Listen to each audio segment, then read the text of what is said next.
अस्सलामुअलैकुम वरहमतुल्लाहि वबरकातुहू। अज़ीज़ तलबा, उम्मीद है कि आप खैर व आफियत से होंगे। आज उर्दू के मज़मून का तीसरा लेक्चर है और इस लेक्चर के अंदर हम सबक पढ़ेंगे, सबक इमली का दरख्त। बिस्मिल्लाहिर्रहमानिर्रहीम। शुरू करता हूँ अल्लाह के नाम से जो बहुत मेहरबान और निहायत रहम वाला है। सबक इमली का दरख्त, सफ़ा नंबर 16। सबक का खुलासा। इस सबक में इमली के दरख्त से मुताल्लिक एक कहानी बताई गई कि किसी गांव में एक इमली का दरख्त था। ये दरख्त बहुत पुराना था। गांव के बड़े बुजुर्ग कहते थे कि ये दरख्त हम बचपन से ही ऐसा ही देख रहे हैं। वो दरख्त गांव वालों के बहुत काम आता था।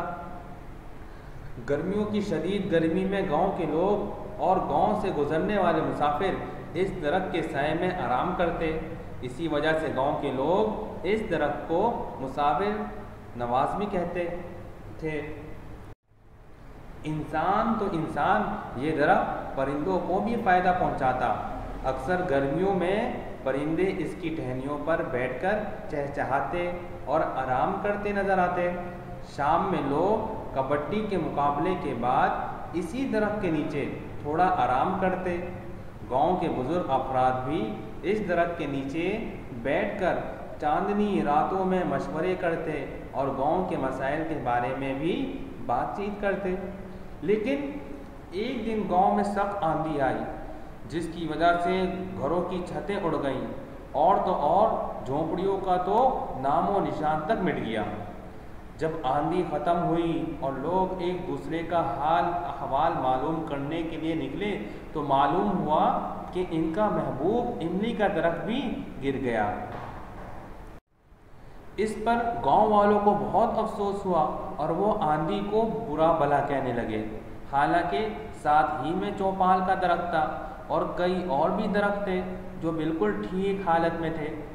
दरख्त के गिरने की असल वजह आंधी का आना नहीं थी, बल्कि असल वजह इस दरख्त की जड़ों का खोखला हो जाना था, जिसकी वजह से ये दरख्त आंधी को बर्दाश्त ना कर सका और गिर गया।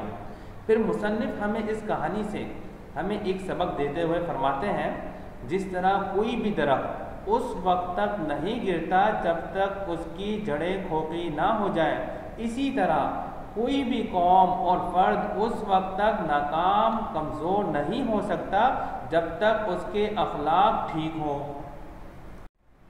जब भी किसी कौम की अखलाकी जड़ें कमज़ोर हो जाए तो मुआशरे में जुल्म और दीगर बुराइयां पैदा होती हैं और फिर लोग दौलत के हुसूल के लिए जायज़ और नाजायज़ दोनों ज़राए इस्तेमाल करने से रुकते नहीं और अपनी तिजोरियों को भरने के लिए हर किसी को तकलीफ़ देने को भी तैयार रहते हैं।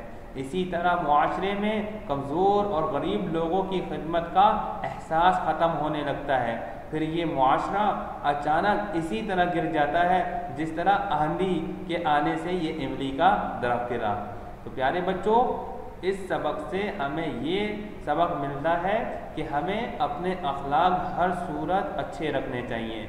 कहीं ऐसा ना हो हमारे अखलाक बुरे से बुरे होते रहें और हमारी जड़ें खोखली हो जाए, फिर अचानक ही हम भी इमली के दरख्त की तरह गिर जाए और बुरा भला हम आने वाली आफत को कहें। सबक इमली का दरख्त। जैसा कि तलबा आपको मालूम है, 1 से लेकर 5वीं जमात तक के तलबा को हम रीडिंग करवाते हैं। बाकी तलबा बड़ी दर्जात के तलबा को हम खुद रीडिंग करने का कहते हैं। तो अज़ीज़ तलबा, इस सबक की रीडिंग आप खुद अपने घरों में करें और पूरी सबक की रीडिंग करें। जो लफ्ज़ नहीं आए वो आप अंडरलाइन करके बाद में स्कूल का जो दिया हुआ टाइम है उसके अंदर आप हमसे पूछ सकते हैं।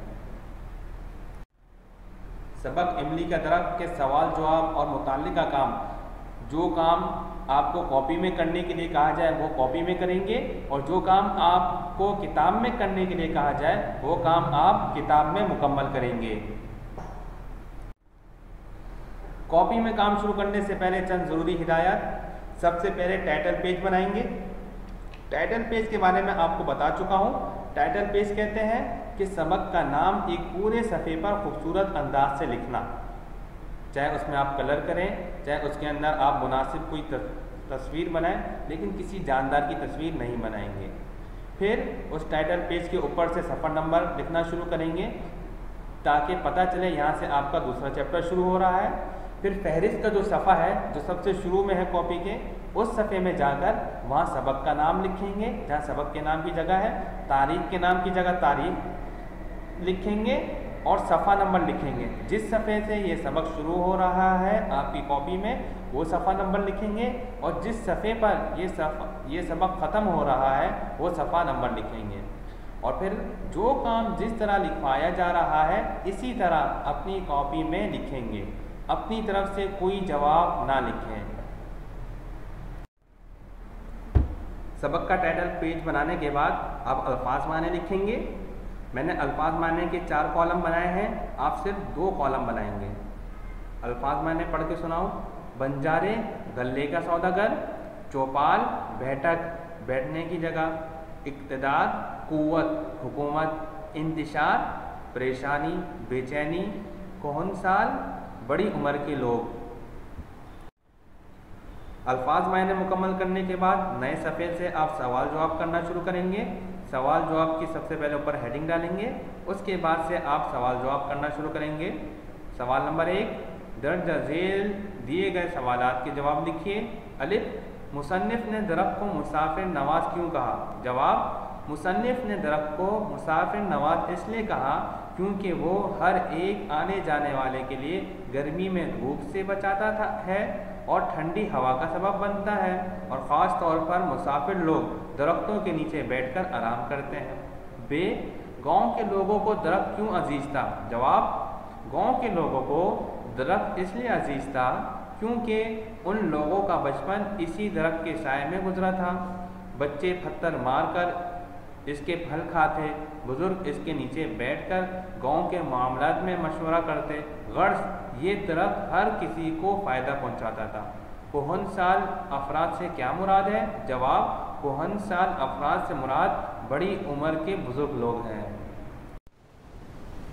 दाल, आंधी का गांव पर क्या असर हुआ? जवाब, आंधी का गांव पर यह असर हुआ कि लोगों के घरों के छप्पड़ उड़ गए, गरीबों के झोपड़ों के निशान मिट गए, कई घरों में आग लग गई और गांव का सबसे पुराना इमली का दरख्त भी ज़मीन पर गिर पड़ा था।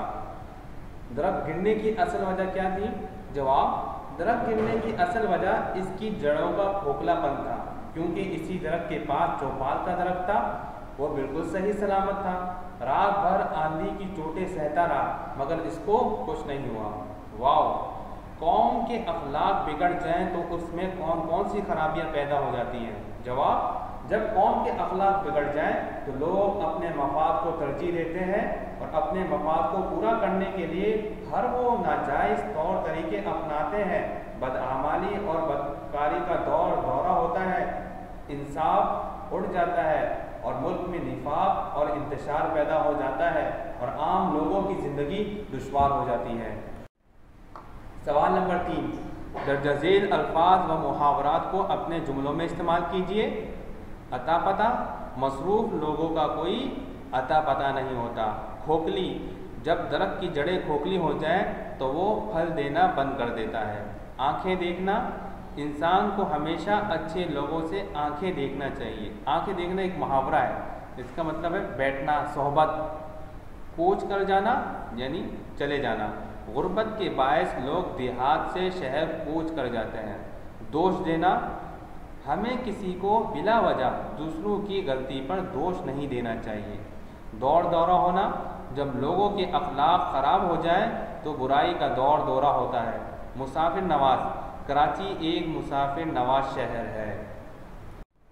सवाल नंबर 5, दर्ज झेल अल्फाज के मुतरादिफ तहरीर कीजिए। अल्फाज है रात, लैल। मुतरादिफ वो लफ्ज़ जिनके माने एक हों, ठीक है। जैसे रात का माना भी रात होता है और लैल का माना भी रात है, इन दोनों के माने एक है। दुख, दर्द, दुश्वार, मुश्किल, दरख्त, शजर। सवाल नंबर 6, दर्ज झेल अल्फाज के मुतज़ाद तहरीर कीजिए।